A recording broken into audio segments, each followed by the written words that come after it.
Fala Tricolada, Alexandre Antônio na área para mais um vídeo aqui no canal, da família Tricolor, que fala de Fluminense todo dia. E que dureza falar de Fluminense ultimamente, hein? Então por isso eu vou te pedir um favor, deixa o like, se inscreva no canal e compartilhe esse vídeo com seus amigos. Tamo juntos, vamos falar de Fluminense. Aí eu pergunto, aí eu fiquei pensando assim, meu Deus, esse fundo do poço tem fundo? E no fundo desse túnel há uma luz para o Fluminense sair dessa situação que se encontra? Tem como o Fluminense voltar a jogar bem como jogou nos confrontos contra o Flamengo nas finais do campeonato estadual? Há essa possibilidade? Acho que o Abel tentou de tudo nesses últimos jogos aí. Somente o Fábio, que ele cismou lá, é o titular dele. Foi até bem no último jogo. O Marcos Felipe está lá já há uns bons jogos sentado no banco de reserva. Então o goleiro dele é o Fábio. Na zaga, às vezes joga o Manuel sai, joga o David Duarte, aí faz algumas trocas aí no setor defensivo. Tem jogo que ele joga com 2 zagueiros, tem outro que ele joga com 3. Parece uma certa indecisão, mas eu acho que a indecisão dele está na ausência do Felipe Melo.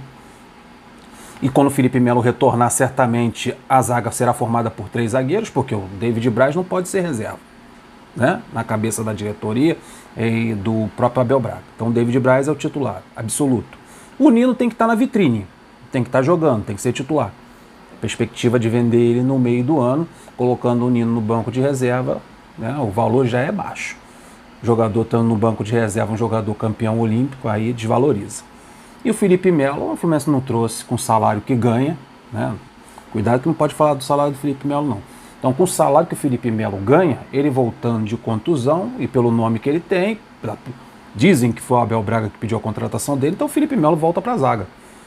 E por que o esquema é de 3 zagueiros? Por causa disso, por causa do Felipe Melo. Felipe Melo jogando, David Braz é o titular desde o ano passado, e o Nino tem que estar na vitrine. Então esquece que o Fluminense vai jogar no 4-4-2, não vai. É com 3 zagueiros, principalmente quando o Felipe Melo retornar. E ele tentou várias coisas no meio de campo. O Ganso agora teve uma sequência como titular. O Wellington tem entrado ali na posição de volante quando o André não joga. Já está bem na cara que quando o André não está em campo, quem joga é o Wellington. Isso deixa o meio de campo. O Wellington faz até uma certa proteção ali, tem se esforçado para agradar, mas ele deixa o meio de campo lento, principalmente essa saída de bola da defesa para o meio de campo, essa ligação que é feita com o André, que é mais ágil, que é mais jovem. O Wellington não, é mais passe lateral. Ataque, o Luiz Henrique é reserva, o Arias vira reserva num jogo. É uma troca de atacante de lado. Na lateral ele não sabe o que faz, era o Cris Silva o titular, entrou o Pineda, saiu o Pineda, agora é o Marlon lá pelo lado esquerdo, e ele já testou todos os laterais possíveis para jogar pelo lado esquerdo e nenhum deles deu certo. Acho que vai ter que procurar lá nas categorias de base. Vai pedir socorro para o Marcos Pedro ou para o GFT, é a única alternativa. Nem se fala, meu amigo, da lateral direita, que no jogo de ontem ele testou o Caio Paulista de ala, pelo lado direito. Quando ele bota o Samuel Xavier, é o drama que vocês sabem, e o Calegari nem se fala.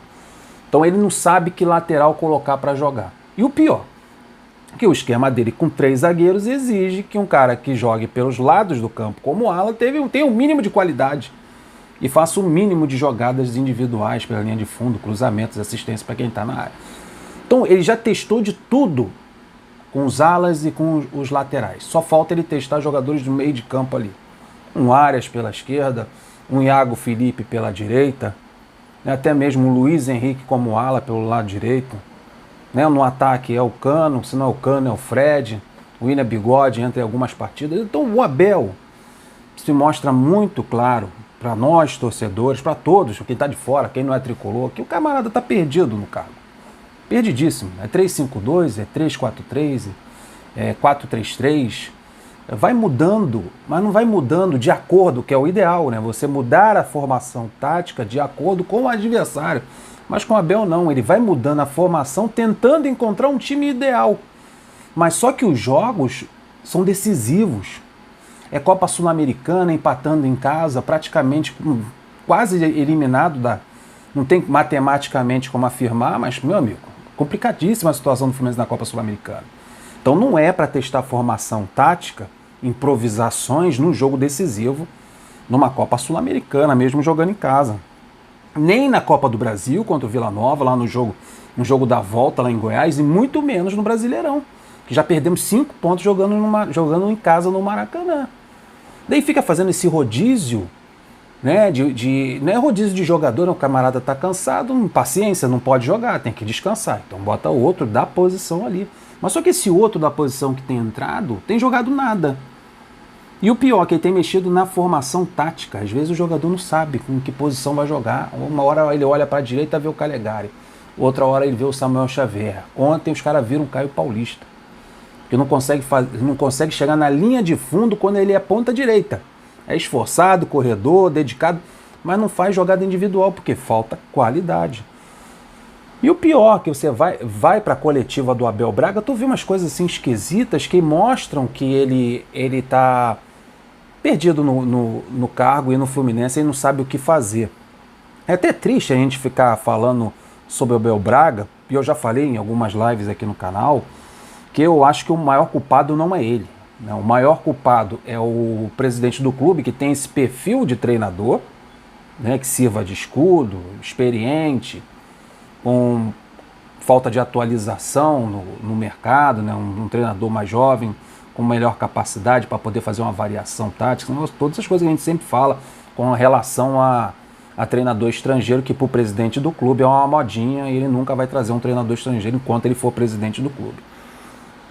Então é isso, o maior culpado, na minha opinião, é o Mário e também o Angione. Principalmente o Mário, que mantém o Angione fazendo figuração lá na área do futebol, e o Mário que faz as contratações, que trabalha junto com o scout para trazer jogadores, vai lá, nunca, difícil ver, às vezes acontece, né?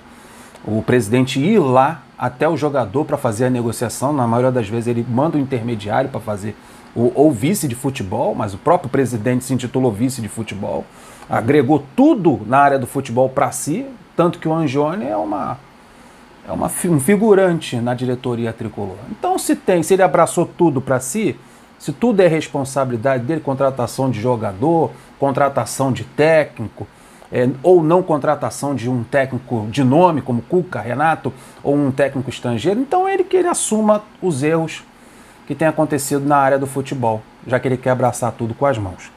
Aí a gente vai na coletiva e a gente vê essas coisas aqui que eu gostaria, porque ficou assim, né? Eu fiquei angustiado quando eu li isso. Que o Abel admitiu que o Flu tem criado muito pouco, ali nas jogadas de meio de campo mesmo, com algumas boas atuações do Ganso. Mas vê virtudes. Daí ele falou assim na coletiva de ontem: eu vi virtudes, nós não sofremos gols.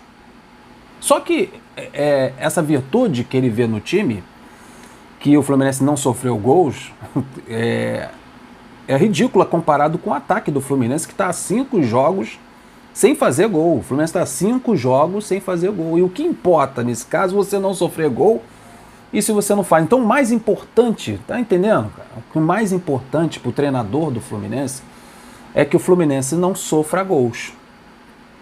Nisso não incomoda o Abel Braga, o Fluminense está há 5 jogos sem fazer gols. Com Cano, Luiz Henrique, com Ares, o Esquimbete, lá, o Ganso no meio de campo. O Fluminense está há 5 jogos sem fazer gol. Mas ele frisa na coletiva e diz que é uma virtude o Fluminense não ter sofrido gols. Aquela velha história do Abel, que o mais importante é não sofrer gols. Aí mostra que o treinador parou em outra década que não é a atual. Tem outras coisas que ele falou na coletiva que mostram muito que ele está perdido. Até a situação do Natan. Do Natan, quando eu li, eu até achei engraçado. Porque, mais uma vez, o Natan, ele entrou no jogo no Fluminense, em campo, e foi mal novamente. Aí o Abel disse o seguinte sobre o Natan: achei muito melhor do que nos treinos. Na coletiva, o Abel falou que o Natan, ontem, contra o União Santa Fé, ele foi melhor do que nos treinos. Eu fiquei imaginando, eu ri de nervoso e fiquei imaginando, pô, se ontem, em campo, ele foi melhor do que ele é nos treinos, aí tá explicado porque esse jogador não entra, porque ele é reserva do reserva no meio de campo. Porque até em alguns jogos ele não foi relacionado. Porque se ele faz esse tipo de treinamento a ponto de jogar o que ele jogou ontem e ser elogiado, e comparar com o que ele faz durante a semana, lançando treinamento, meu Deus, como é que o Fluminense traz um jogador desse? Como é que o Fluminense traz um jogador desse que entra em campo, um jogo decisivo, se esconde no jogo, atua mal novamente e o treinador vai lá para a coletiva, elogia e ainda diz que ele jogou melhor do que ele tem treinado durante a semana.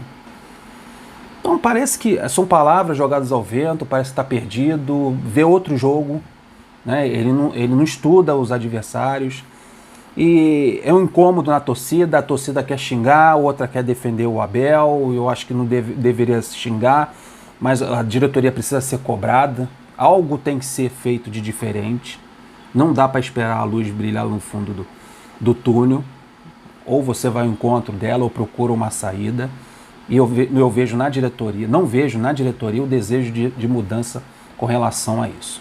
E vão empurrar esse problema com a barriga até o ponto de estarmos fora da Copa do Brasil e da Copa Sul-Americana.